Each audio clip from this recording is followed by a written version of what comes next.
요즘은 고령화 시대다 보니까 100세 시대다 그런 이야기까지 나옵니다. 그래서 사람들마다 노후 준비, 이 노후 준비에 많은 관심들을 가지고 있습니다. 제가 한국에서 목회를 할 때에 미국 교회 탐방을 몇 주간 다녀올 일이 있었는데 그때 함께 동행하셨던 연세 좀 드셨던 그 목사님께서 그런 말씀을 하셨어요. 앞으로 노후 준비는 세 가지를 꼭 해야 된다. 그 세 가지가 무엇인가 하면 첫째는 건강, 둘째는 영어, 셋째는 골프라고 그렇게 말을 했습니다. 그 당시에 한국에 골프가 알려지지 않았던 시절이었음에도 불구하고 건강이 필요해야 세계 어느 나라든지 비행기를 장시간 타고 다닐 수 있기 때문에 건강이 필요하고, 어떤 나라를 가더라도 영어를 해야 불편함이 없이 여행할 수 있기 때문에 영어를 준비해야 하고, 어떤 나라를 가든지 그곳에서 할 수 있는 운동은 골프가 최고이기 때문에 골프를 배워야 한다, 그런 이야기를 했습니다. 여러분은 노후 준비를 잘 하고 계십니까? 그런데 우리가 이런 준비들보다 더 중요한 노후 준비가 있습니다. 오늘 그것을 함께 생각해 보려고 합니다. D.L. 무디 목사님은 이런 말씀을 하셨어요. 여러분, 혹시 내가 죽었다는 신문 기사가 나거든 그 기사를 믿지 마십시오. 왜냐하면 나는 그 다음 날 가장 생생한 모습으로 우리 주님과 함께 가장 생명력 넘치는 모습으로 생동감 있는 삶을 우리 주님과 함께 시작하는 날이기 때문에 그 신문 기사를 믿지 마시오, 그렇게 이야기했다고 합니다. 참 놀랍지요. 그런데 이것처럼 분명한 것이 우리에게도 있습니다. 그것은 저와 여러분이 죽으면 반드시 주님과 함께 영원한 생명 가운데로 들어갈 것이요, 우리가 살아서 이 땅에 다시 오시는 주님을 만나면 그분과 함께 새로운 몸을 입고 영원한 복락 가운데로 나아갈 것이 분명하기 때문에 이것 역시 가장 확실한 것입니다. 그래서 우리도 이 땅의 삶을, 신앙의 걸음을 걸을 때에 D.L. 무디 목사님처럼 우리 주님을 곧 만날 것이라는 그런 분명한 확신을 가지고, 그리고 그날 영원한 생명을 얻을 것을 소망하면서 이 땅에서 그 복음 가운데 그렇게 믿음으로 열심히 살아가야 할 것입니다. 그러므로 바로 재림 예수 그리스도를 맞이할 준비, 그 준비만큼 더 나은 노후 대책이 어디에 있겠습니까? 여러분, 오늘 우리가 정말 준비해야 할 노후 준비는 곧 이 땅에 다시 오실 재림의 내 주님을 만날 준비를 하는 것입니다. 예수 재림은 복음의 꽃이라고 말할 수가 있습니다. 만일 예수 그리스도의 재림이 없다면 복음도 미완성으로 끝날 수가 있습니다.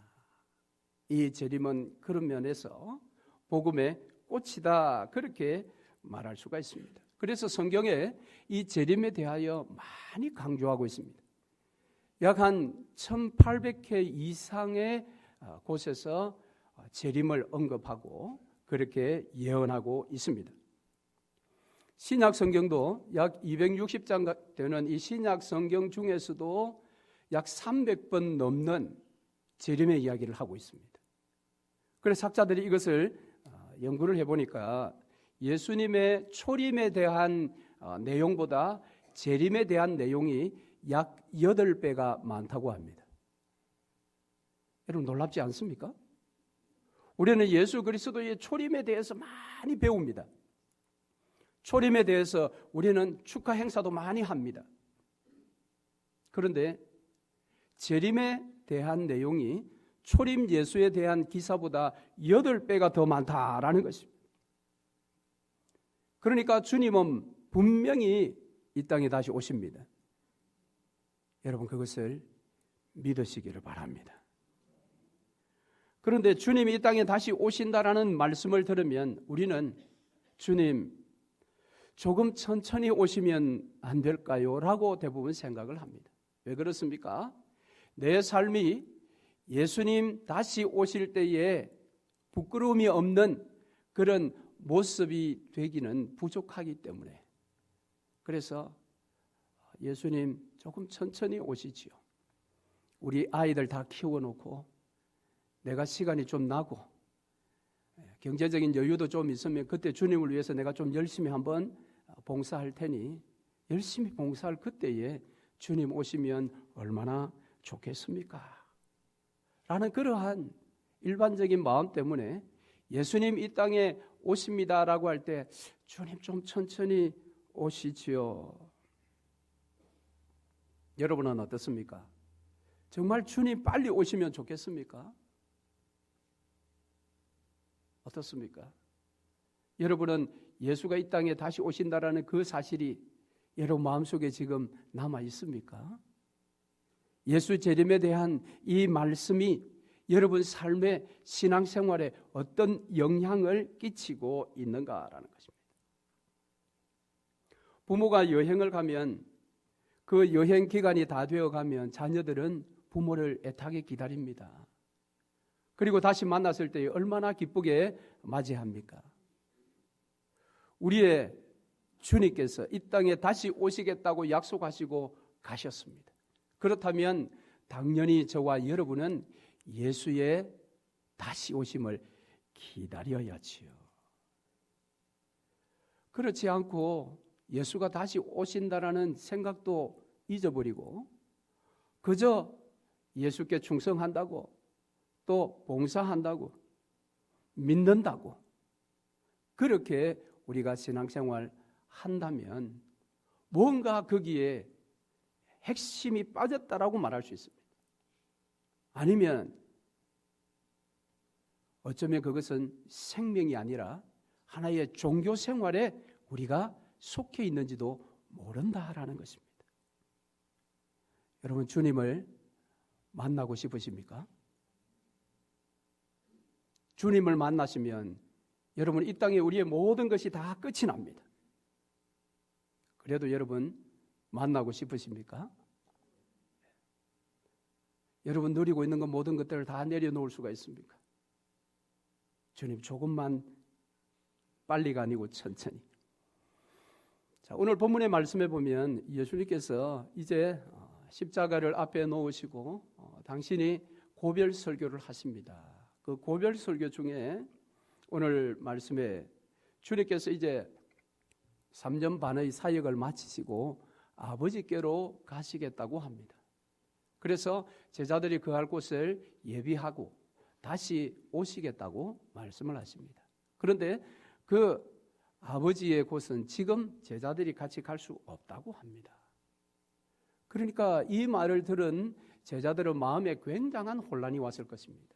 그들을 생각하기를 바로 이 예수와 더불어 이 땅에서 뭔가 이루어 갈 것이다라고 그렇게 믿고 지금까지 달려왔는데, 그런데 갑자기 예수님께서 아버지께로 가신다고 하니까, 그곳은 제자들이 따라갈 수 없는 곳이라고 하니까 이 제자들이 얼마나 마음에 혼란스럽겠습니까? 뭐 요즘으로 이야기하면 멘붕 상태가 됐겠지요.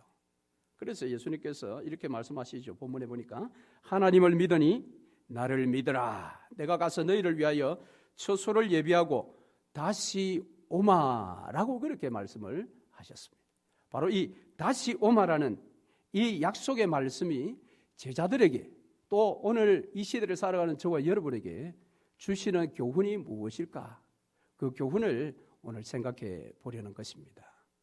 자, 첫 번째 교훈은 주님은 분명히 다시 오신다라는 말씀을 이 속에 교훈으로 담아두고 있습니다. 물론 예수님께서 다시 오셨죠. 십자가에 죽으시고 사흘 만에 부활하셔서 다시 오셨죠. 제자들에게. 뿐만 아니라 40일을 계시다가 이제 성천하시고 10일 뒤에 예수의 보내신 성령으로 이 땅에 또 오셨죠.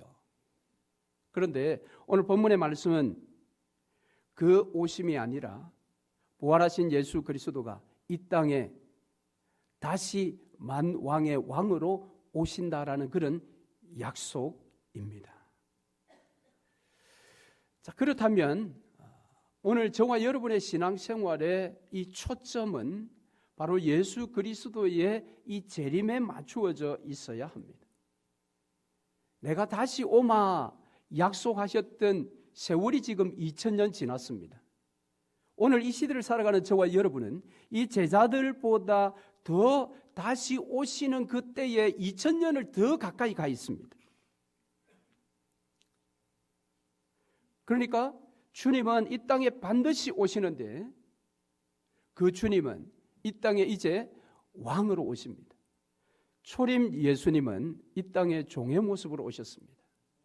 저와 여러분의 죄값을 지불하시기 위해서 죄의 그런 값을 다 지불하시기 위해서 종의 모습으로 오셨는데 다시 오시는 그 예수님은 왕 중의 왕으로 이 땅에 오십니다.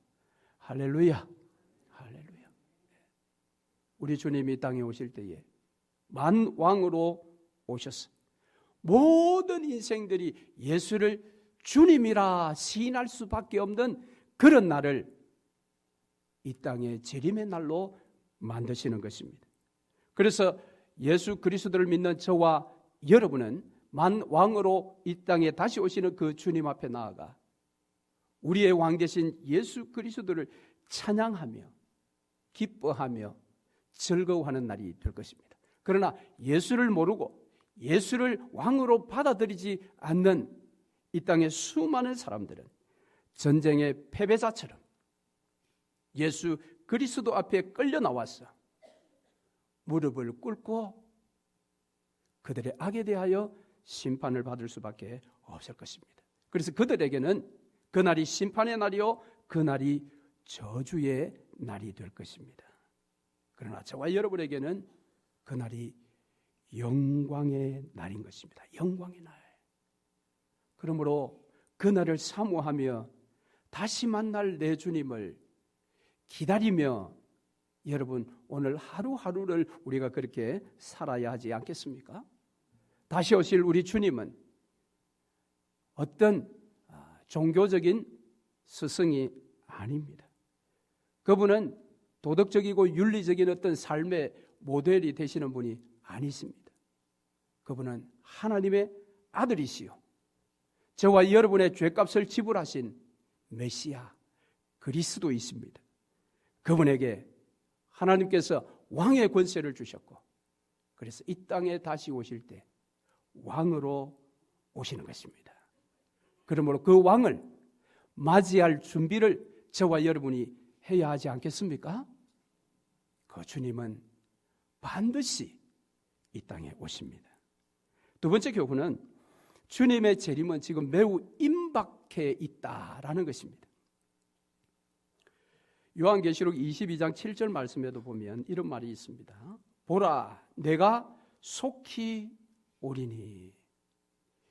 예수님은 이 땅에 속히 오시겠다고 했습니다. 여기 속히라는 것은 뭐 1시간 뒤에, 2시간 뒤에 그런 의미가 아니라 언제든지입니다.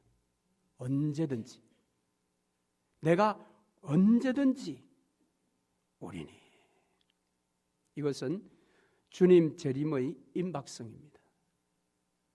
뭐 예수님 계실 그때에도 세상은 종말이 가까웠다. 그렇게 이야기를 했습니다만은 지금 2000년이라는 세월이 지난 지금 정말 여러분 주님 오실 때가 다 된 것입니다.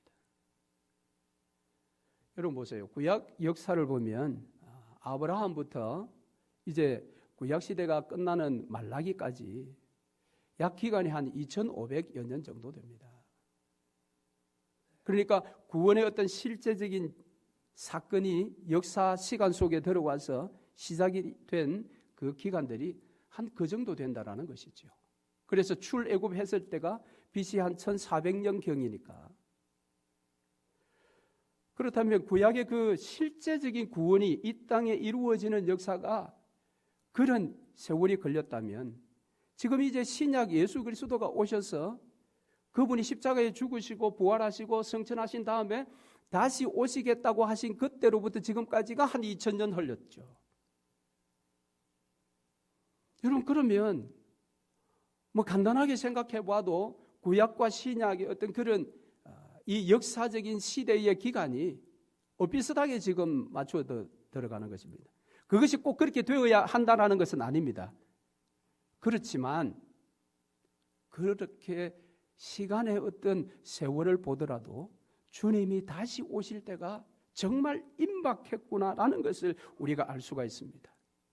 세상의 악한 어떤 죄의 소식들이나 전쟁의 소문들, 이것은 예수님 시대 때 초대교회 때도 다 있었습니다. 그러니까 그것들보다도 더 분명한 것은 주님 분명히 이 땅에 오실 때가 연한이 거의 다 찼다라는 것입니다. 그렇다면 오늘 우리 복음을 제대로 믿고 있는 복음주의자라면 매일매일을 주님의 재림이 임박했다라는 사실을 우리가 좀 생각하며 하루하루를 살아야 하지 않겠는가라는 것입니다. 정신적인 장애를 가진 아이들이 모여서 교육을 받고 있는 학교에서 그 목사님 한 분이 교목으로 있으면서 그 아이들에게 예수님 곧 오신단다, 예수님께서 내가 속히 오겠다 그렇게 말씀하셨단다, 그렇게 가르쳤습니다. 그것이 성경 말씀이니. 그런데 공부가 마친 다음에 이 아이들이 모두가 다 창가로 달려가서 하늘을 보더라는 겁니다. 구름 가운데 예수님 곧 오신다고 하셨으니 지금 오실라나 싶어서 이렇게 본 것입니다. 정신적으로 정상인 저와 여러분들이 볼 때는 꼭 그렇게 아이들이 할까, 이런 생각을 가질 수 있지요. 말씀을 그대로 믿고 그 말씀을 받아 주님이 하늘에 지금 오시나 싶어 창가에 가서 바라보았던 이 아이들이 제대로 된 것입니까? 오늘 수없이 말씀에서 초림보다 8배나 많은 재림에 대한 약속의 말씀을 계속해서 선포했음에도 불구하고 여전히 한 번도 삶 속에서 하늘을 바라보며 주님 지금 오실 것입니까? 라고 묻지 않고 살아가는 저와 여러분이 제대로 된 자들입니까?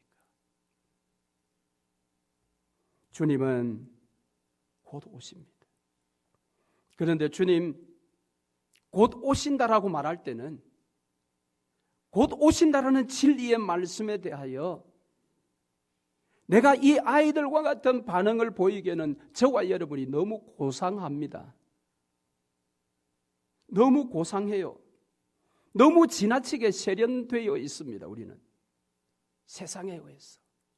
그래서 주님이 오신다, 하늘로부터 오신다라고 하면 우리는 하늘을 잘 보지 않습니다. 군대 용어 중에 동작 그만이라는 말을 여러분 아실 겁니다. 코미디 프로에서도 그 동작 그만이라는 그런 내용을 했죠. 동작 그만 그러면 모든 것이 스탑입니다. 저와 여러분이 이 땅에서 그렇게 소중하게 생각하고 붙들고 있었던 모든 것들, 주님이 오시는 그날 천군 천사장의 나팔 소리가 하늘로부터 울려 퍼지며 주님이 이 땅에 만왕의 왕으로 오시는 그날 우리는 모든 것들을 내려놓고 그 주님 앞에 나아가야 하는 것입니다. 우리 주님은 이 땅에 곧 오십니다. 물론 그렇다고 해서 현실 도피적인 삶을 살라라는 것은 아닙니다. 주님 곧 오실 거니까 열심히 살 필요 없어. 열심히 공부할 필요 없어. 지난주 중에 어떤 분을 만났는데 그 둘째 딸이 아주 신학생활 열심히를 한다고 그래요. 그런데 문제는 학교 공부를 안 해요. 그래서 어머니가 애가 달아서 공부를 열심히 해야지. 그랬더니 그 아이가 하는 말이 예수님 곧 오시는데 무슨 공부가 필요해요, 어머니. 예수만 잘 믿으면 되지. 그런 현실 도피적인 삶을 살라는 것은 아니지만 예수님 곧 오시면 동작 그만, 내가 지금 해야 되는 모든 것들을 다 내려놓고 주님 앞에 서야 하는데, 그렇다면 그때에 아쉽지 않도록, 부끄럽지 않도록, 후회되지 않도록 매일매일을 정말 열심히 살아야 되지요. 누구를 위해서요? 나를 위해서가 아니라 주님을 위해서. 주님을 위해서. 그래서 종말론 권위자 존 월버드 목사는 그런 이야기를 했다고 합니다. 난 주님이 한시라도 오실 것을 확실히 믿고 살지만 나는 30년 뒤의 일을 계획하며 오늘을 철저히 살고 있다. 여러분, 우리가 그렇게 해야 되죠. 한시라도 주님이 이 땅에 오시면 동작 그만하면 아무런 후회함이 없이, 신앙에 대한 아쉬움이 없이 깨끗하게 손을 내려놓고 내 주님 앞에 달려나갈 수 있도록 그렇게 우리가 살아야 되죠. 학교 시험 칠 때 선생님이 시험지 가지고 들어오지요. 자, 이제 보던 거 책상 안으로 다 넣으라고 하면 끝까지 안 넣고 지적받는 아이들이죠. 얼마나 아쉬웠으면 와서 그 보던 거 다 책상 안에 넣으라고 하는데도 그 한 번이라도 더 보려고. 여러분, 정말 재림의 주님이 이 땅에 오실 때 후회함이 없도록 오늘을 저와 여러분이 열심히 살아야 할 것입니다. 그러면 내 주님 그날 오셔서 저와 여러분의 어깨를 안아주시고 우리를 위로하시고 우리를 격려하시고 이 힘든 세상에서 너가 믿음으로 정말 수고 많았구나. 그렇게 우리를 안아주시며 위로해 주실 때에 여러분, 이 땅의 모든 우리 눈에 있는 슬픔의 그 눈물들이 다 사라지지 않겠습니까? 할렐루야. 그날이 곧 올 것입니다. 세 번째 교훈은 우리 모두가 그러므로 날마다 그날의 영광을 기대하며 살아야 합니다. 주님이 오시는 그날에 우리는 이 세상에서 경험하지 못했던 참 영광의 순간으로 들어가게 될 것입니다. 그리고 주님이 땅에 오시면 이 썩어질 몸이 썩지 아니할 영광스러운 예수 그리스도의 부활의 몸과 같이 우리의 몸도 새롭게 변화되어 이 하늘과 땅도 새롭게 변화되어 그 주님과 영원토록 왕노릇하는 복의 세계로 들어가는 것입니다. 그리고 그 주님 만났을 때에 우리를 위하여 손과 발에 난 상처를 우리가 만져보며 그의 옆구리에 난 창자국을 바라보며 그 주님 앞에 무릎을 꿇고 나를 위해 살찌키시고 피 흘리신 예수 그리스도의 은혜에 감격해하며 그 은혜를 찬양하는 것. 오늘 우리 찬양대의 찬양처럼 영광스러운 찬양을 우리가 하나님 앞에 고백해 드리는 것. 그것이 바로 재림의 날인 것입니다. 그러므로 여러분, 매일매일의 삶을 이런 열망을 가지고 살아야 할 것입니다. 때로는 이민자의 삶이 피곤하고 고달플 때에 여러분, 재림의 그날, 내 주님 만날 그날을 생각하시며 여러분 넉넉히 이기시기를 바랍니다. 그날 우리는 우리의 주님을 만나서 그 주님과 더불어 이 땅에서 주를 위하여 우리가 살았던 충성된 삶에 대한 그 삶의 비디오를 주님과 함께 돌려보며 주님, 저 때에 내가 정말 힘들었을 때에 주님 나를 이렇게 도와주셨지요. 주님, 저 때는 정말 내가 주를 위해서 내가 생명을 걸고 충성한 것 주님 아시지요. 그러며 내 주님과 함께 우리의 이 땅에서의 신앙의 걸음들을 돌아보며 서로 기뻐하고 즐거워하는 그 시간이 여러분 천국 생활의 한 부분 아니겠습니까? 그리고 여러분 그때 우리가 받을 면류관이 있다고 합니다. 계시록 22장 12절 말씀해 보니 보라 내가 속히 오리니 내가 줄 상이 내게 있어 각 사람에게 그 일한 대로 갚아 주리라. 할렐루야. 분명히 일한 대로 내가 갚아주리라. 뿐만 아니라 우리 주님의 다시 오심을 사모하는 자들에게도 면류관을 예비해 주셨습니다. 디모데후서 4장 8절에 이제후로는 나를 위하여 의의 면류관이 예비되었으므로 주 곧 의로우신 재판장이 그날에 내게 주실 것이니 내게만 아니라 주의 나타나심을 사모하는 모든 자들에게니라. 주의 재림을 사모하는 자들에게도 재림의 그날에 주께서 예비하신 의의 면류관을 씌워 주시겠다, 그렇게 이야기합니다. 그렇기 때문에 우리가 수고한 대로 상을 주시는 그 면류관, 주의 재림을 사모하는 자들에게 주시는 의의 면류관, 이 면류관들을 사모하며 오늘 하루하루를 우리는 열심히 믿음 안에서 살아야 하는 것입니다. 물론 그 면류관, 남들 받지 못하는 면류관 내가 받아서 내 만족을 위하여 내가 그렇게 사는 것이 아니라 나에게 기꺼이 예비하신 면류관을 씌워주실 때에 그 주님의 흡족하신 마음, 그래 너가 나를 위하여 이렇게 수고하였으니 이 면류관을 받으라고 그 면류관을 우리에게 씌워주시는 그 예수 그리스도의 흡족한 마음을 만들어 드리기 위해서 저와 여러분은 이 면류관을 사모해야 하는 것입니다. 뿐만 아니라 요한계시록 4장에 가면 12장로들의 이야기가 나오는데 거기에서 그들이 하나님께로부터 받았던 바로 이 면류관을 다시 주의 보좌 앞에 던져드리며 그들이 이렇게 고백합니다. 우리 주 하나님이여, 영광과 존귀와 능력을 받으시는 것이 합당하오니. 우리가 받은 그 면류관, 우리가 영원토록 보관하는 것이 아니라 내 주님 발 앞에 다시 그것을 던져드리며 주님, 이 모든 영광과 존귀는 주님 홀로 받으소서. 그래서 여러분, 재림의 날에 주의 사랑하는 성도들이 주의 보좌 앞에서 의의 면류관을 모두들 받아서 그들 모두가 그 면류관을 주의 보좌 앞에 던져드릴 때에 나도 함께 던지고 싶었어.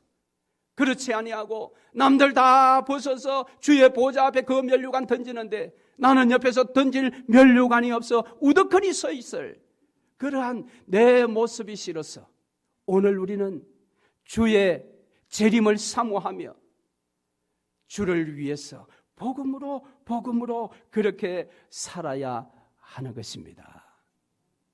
주님은 반드시 이 땅에 오십니다, 여러분.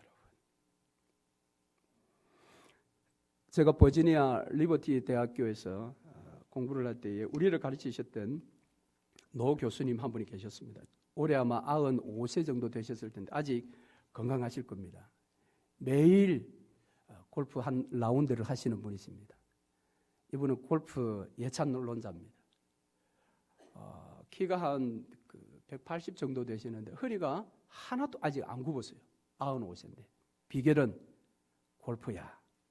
너희들 골프 열심히 해. 그분이 40세 때 갑자기 큰 병에 걸려서 병원에서 거의 불가능할 정도로의 진단이 내렸다고 합니다. 그런데 옆에 이제 미국 교수님 한 분이 김 교수 당신 건강을 위해서 골프만큼 좋은 거 없으니까 그 골프를 하게. 그때부터 이분이 이제 골프를 하신 거예요. 그러니까 지금 5세 정도 되면 그 55년을 골프를 하셨죠. 한국에 강의를 가실 때도 강의를 갔다 오시면 공항에서 바로 골프장 가시다. 그리고 한 라운드를 하시고 집에 가셔서 딱 주무시면 시차적은 바로 끝이라고 합니다. 그렇게 건강하신 분이에요. 북한에서 월남하셨던 분인데 그분이 그런 말씀을 하세요. 우리 김창엽 박사님은 아침에 깨어나시면 늘 하나님께 그렇게 기도한답니다. 주님, 오늘 오시겠습니까? 그렇게 기도를 하면서 하루를 시작합니다. 이제 하루를 열심히 살고 하루가 마치고 이제 마지막 잠자리에 들기 전에 주님, 오늘 오시지 않으셨군요. 오늘 이 밤에 오시겠습니까? 그런 기도를 매일같이 그리 드리신다고 합니다. 여러분, 오늘 저와 여러분도 주님 다시 오심을 이렇게 기억하며 여러분, 우리가 그렇게 살아야 합니다. 그렇지 않고 예수 재림과 전혀 상관없이 하루 24시간 한 번도 예수 재림 생각해 보지도 못하고 일주일 동안도 한 번도 예수님 다시 오신다는 생각을 한 번도 하지 못하고 우리가 직분자로서 우리가 예수 믿는 자로서 그렇게 충성한다고 산다면 도대체 무엇을 위한 충성이며 무엇을 위한 삶이냐라는 것을 우리 자신들에게 다시 한번 물어야 합니다. 만일 우리가 계속해서 그렇게 살다가는 주님이 이 땅에 재림에 오시면 우리는 도둑맞은 기분이 든다라는 겁니다. 그것이 복음서에 보면 주님은 도적같이 다시 오신다고 하셨죠. 왜 도적같이 다시 오시겠다고 하셨을까요? 예수님이 도적이 아니라 한 번도 예수님이 재림에 오신다는 생각을 안 하고 있었는데 예수가 재림에서 진짜 오면 이게 도둑맞은 기분이라는 겁니다. 깜짝 놀라는 것입니다. 그때는 울고불고해도 소용이 없습니다. 그러나 예수님 오실 것을 알고 믿고 기다린 자에게는 예수님이 언제든지 오셔도 그 예수님 오시면 할렐루야 하지 도둑맞은 기분은 안 든다라는 것입니다. 그러므로 여러분 항상 우리가 깨어 있어야 합니다. 그 말은 예수님 다시 재림에 오신다. 다시 오신다. 이것을 늘 기억하며 그러면 재림에 오시는 그 주님 앞에 내가 부끄러움 없이 서려면 나는 오늘을 어떻게 살아야 할 것인가가 답이 나오지 않겠어요? 사랑하는 성도 여러분, 예수님 반드시 오십니다. 다시 오십니다. 그런데 곧 오십니다. 그래서 여러분 성경 마지막 요한계시록의 말씀을 들으시기를 바랍니다. 이것들을 증거하시니가 가라사대 내가 진실로 속히 오리라 하시거늘 아멘. 주 예수여 오시옵소서. 주 예수의 은혜가 모든 자들에게 있을지어다. 아멘. 아멘. 아멘. 찬송하겠습니다.